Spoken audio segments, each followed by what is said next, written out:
Oke, bismillahirrahmanirrahim. Assalamualaikum warahmatullahi wabarakatuh.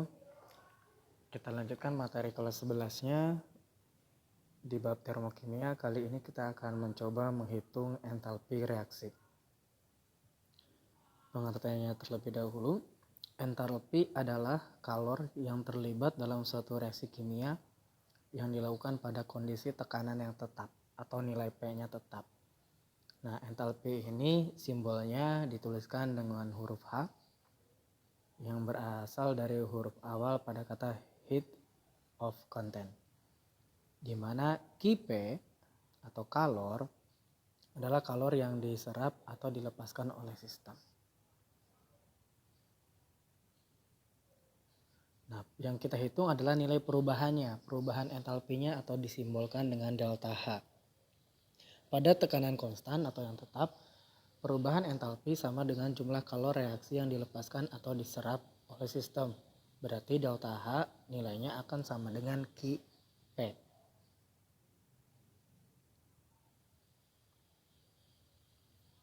Nah, entalpi ini tergolong dalam fungsi keadaan. Maksudnya keadaan ini tergantung dalam reaksi. Nah, reaksinya ini kan berarti nanti ada yang namanya pereaksi atau sebelah kiri tanda panah, dan ada produk, yaitu zat yang ada di sisi sebelah kanan tanda panah, atau kondisi awal dan ada kondisi akhir. Jadi suatu reaksi kimia di mana reaktan bereaksi dan akan menghasilkan suatu produk. Nah, besarnya itu nanti ada nilai entalpi, yaitu selisih antara produk sisi sebelah kanan dengan sisi sebelah kiri. Nah, jadi entalpi itu reaksinya, entalpi itu kebagi jadi 6. Ada pembentukan, pembakaran, atomisasi, ikatan, larutan, dan kisi. Nah, kita akan menghitung entalpi reaksi. Cara menghitungnya ada 4 cara. Untuk hari ini kita akan belajar satu saja, yaitu berdasarkan data percobaan. Di mana menghitungnya berdasarkan data percobaan yang ada. Kita akan menghitung jumlah kalor yang dihasilkan pada suatu percobaan. Nah, percobaannya secara umum menggunakan kalorimeter. Kalorimeter ini adalah suatu alat yang digunakan untuk mengukur jumlah kalor atau jumlah panas yang dihasilkan ataupun yang diserap. Kalau wujud zatnya itu yang direaksikan wujudnya gas, kalorimeter yang digunakan adalah jenis kalorimeter Bohm. Untuk lebih jauh mengenai kalorimeter, silakan kalian searching saja by Google. Rumusan kalor di SMP sebenarnya sudah ada. Q sama dengan macet atau M kali C kali delta T, atau Q sama dengan C besar dikali dengan delta T. Nanti Q sistem itu adalah Q reaksi ditambah dengan Q kalorimeter. Kalau kita mencari Q reaksi atau delta H reaksi, itu rumusnya adalah minus Q kalorimeter, karena ketika dijumlahkan Q reaksi dan kalorimeter itu akan sama dengan 0. Kalorimeter, kalau nggak pakai kalorimeter kita pakainya Q larutan saja, sama. Ini keterangannya.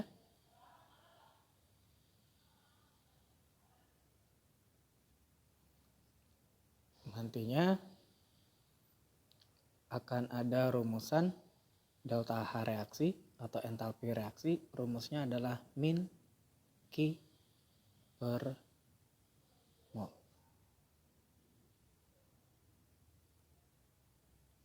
Nah, kita ke contoh soal. Contoh soalnya seperti ini. Diketahui ada 100 cm3 NaOH1M dan 100 cm3 HCl1M. Nah, dari sini ya, dari ini sama ini kita akan mendapatkan nilai M. Di mana nilai M itu cara mencarinya adalah massa jenis dikali dengan volume. Karena sini volumenya ada 2, kita ambil volume total. Sehingga M-nya adalah 200 dikali dengan massa jenisnya 1, sehingga didapatkan 200 gram. Massa jenisnya itu 1. Nah, dari sini kita akan mendapat delta T. Delta T-nya adalah akhir dikurang awal atau T2 dikurang T1 sehingga didapatkan 8,5 derajat Celcius. Kalau jenisnya ada, ini adalah C. C-nya C kecil. Nah, kita disuruh mencari delta H. Cuman kita hitung terlebih dahulu molnya. Molnya itu adalah M kali V. Ya, dari sini kita dapatkan M-nya 1, volumenya itu adalah kita ubah dalam liter, berarti 0,1 liter. Yaitu nilainya 0,1. Kalau sudah, kita hitung delta H-nya berapa, entalpi reaksinya dengan rumusan min M C delta T per mol.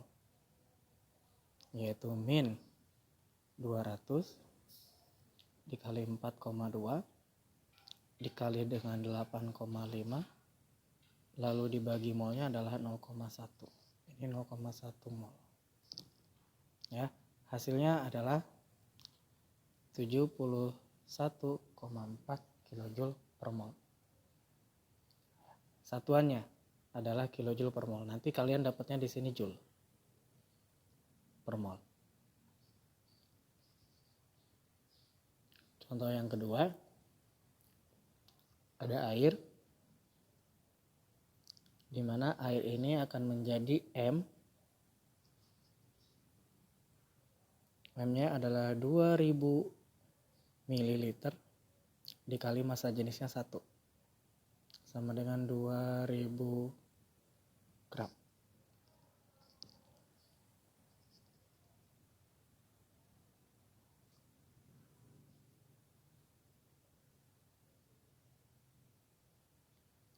Di sini ada salah penulisan. Ini tuh adalah delta T. Delta T-nya di sini bukan 75 tapi 35 dikurang 27 sehingga didapatkan 8 derajat Celcius. Kalau jenisnya ada. Nah, ini kita gunakan mencari mol, yaitu GR per MR. 22 dibagi 44 sama dengan 0,5 mol. Barulah dapat delta H. Delta H sama dengan min M 2000 lalu dikali C 4,2, delta T nya 8 dibagi dengan 0,5 mol. Hasilnya adalah 13,440 joule per mol. Lalu kita konversi, hasilnya jadi ini. Dari joule ke kilojoule kita bagi 1000, hasilnya jadi 13,440.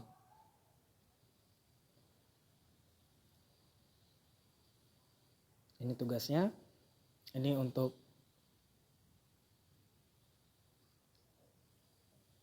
MIPA 1.